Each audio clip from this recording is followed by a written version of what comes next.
Hi friends, welcome to Bharati's kitchen. ఈ వీడియోలో చాలా టేస్టీగా ఉండే వైట్ సాస్ పాస్తాని ఎలా ప్రిపేర్ చేసుకోవాలో చూపించబోతున్నాను. ఇది పిల్లలకి కానీ పెద్దవాళ్ళకి కానీ చాలా బాగా నచ్చుతుందండి. చాలా క్రీమీగా చాలా టేస్టీగా ఉంటుంది. అంతేకాకుండా చాలా హెల్దీ రెసిపీ కూడా. సో ఈ హెల్దీ అండ్ టేస్టీ రెసిపీని ఎలా ప్రిపేర్ చేసుకోవాలో ఇప్పుడు చూపిస్తాను. లేట్ చేయకుండా రెసిపీని స్టార్ట్ చేసేద్దాము. ఫస్ట్ 1 లీటర్ వాటర్ తీసుకోవాలి. వాటర్ వేడెక్కుతూ ఉండగా ఇందులో 1 స్పూన్ సాల్ట్, అలాగే 1 టేబుల్ స్పూన్ ఆయిల్ కూడా వేసుకోవాలి. వాటర్ ఇలా మరుగుతూ ఉండగా ఇందులోకి 125 గ్రామ్స్ వరకు పాస్తాని వేసుకోవాలి. మనం పాస్తా తీసుకునేటప్పుడు వీట్ పాస్తా తీసుకున్నట్లయితే హెల్త్కి కూడా మంచిదండి. నెక్స్ట్ ఇందులోనే 1/4 కప్ వరకు స్వీట్ కార్న్ కూడా వేసుకుని లో టు మీడియం ఫ్లేమ్లో 8 to 10 మినిట్స్ వరకు కుక్ చేసుకోవాలి.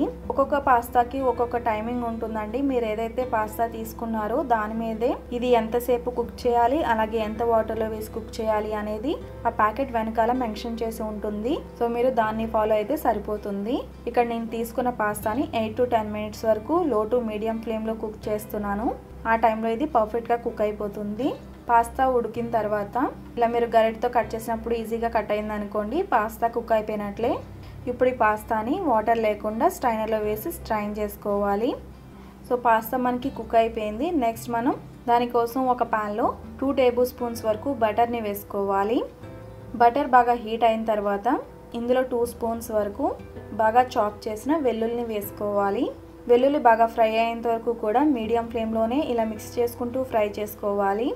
వెల్లుల్లి బాగా ఫ్రై అయిన తర్వాత 1 మీడియం సైజ్ క్యాప్సికమ్ తీసుకుని ఇలా క్యూబ్స్ కింద కట్ చేసుకుని వేసుకోవాలి. నెక్స్ట్ 1 మీడియం సైజ్ క్యారెట్ని కూడా ఇలా చిన్న ముక్కల కింద కట్ చేసుకుని వేసుకోవాలి. నెక్స్ట్ ఇందులో రుచికి సరిపడా సాల్ట్ కూడా వేసుకోవాలి. సాల్ట్ ఎక్కువ వేయాల్సిన అవసరం లేదండి. ఆల్రెడీ మనం పాస్తాలో వేసాము, అలానే సాస్లో కూడా విడిగా వేస్తాము. కాబట్టి ఇందులో వెజ్జెస్కి సరిపడా సాల్ట్ మాత్రమే వేసుకోవాలి.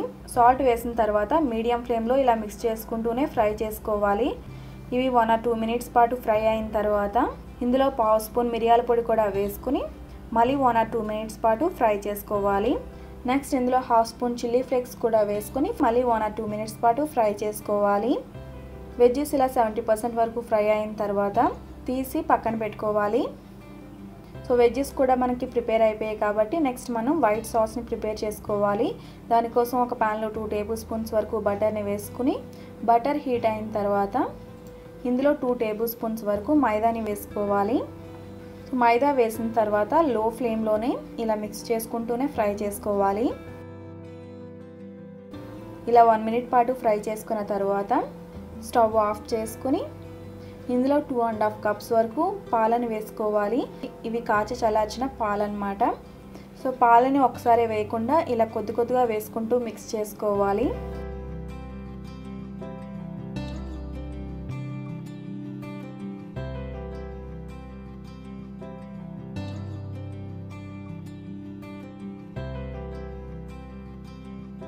సో పాలు వేసుకుని ఎటువంటి లంప్స్ లేకుండా మిక్స్ చేసుకున్న తర్వాత స్టవ్ ఆన్ చేసుకుని ఇందులో ఆల్రెడీ ఫ్రై చేసుకున్న వెజ్జెస్ని కూడా వేసుకుని ఒకసారి ఇలా మిక్స్ చేసుకుని ఇందులో కొద్దిగా సాల్ట్ని కూడా వేసుకోవాలి.